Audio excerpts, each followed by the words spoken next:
भी कांग्रेस जो चैलेंज कर रही है, जो पिटीशन लगा रही है, वो कहीं से भी संवैधानिक रूप से या कहीं से भी सही लीगली है, ऐसा कुछ नहीं है, बेकार की बात है।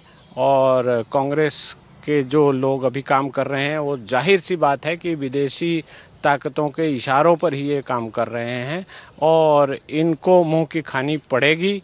जो वक्फ की आड़ में जो कुछ लोग मलाई खा रहे हैं, पहले उनको वंचित किया जाए, उनको हटाया जाए।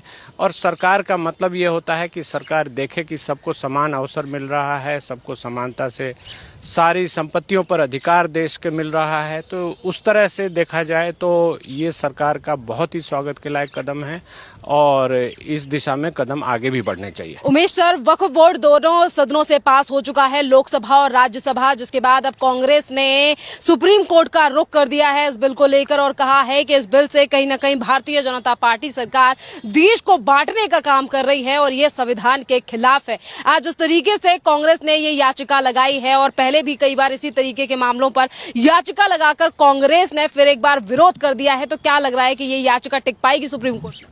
ये याचिका पहली बात तो टिकेगी नहीं। दूसरा, कांग्रेस की बात आप कर रहे हैं, तो जो कांग्रेस ने जो अपने कारनामे 1995 में कर रखे हैं, वक्फ की आड़ में भारत के समानांतर एक सरकार बना दी, 9 लाख एकड़ जगह दे दी वक्फ को, और वो ऐसा हो गया कि किसी की भी संपत्ति वक्फ ले सकता है और सरकार की भी संपत्ति ले रहा था।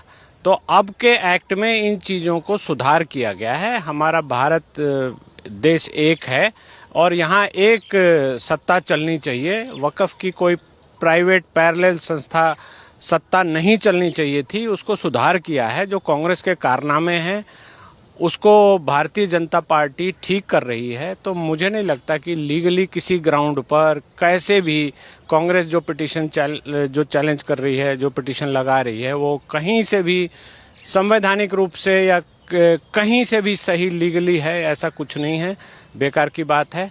और कांग्रेस के जो लोग अभी काम कर रहे हैं, वो जाहिर सी बात है कि विदेशी ताकतों के इशारों पर ही ये काम कर रहे हैं और इनको मुंह की खानी पड़ेगी।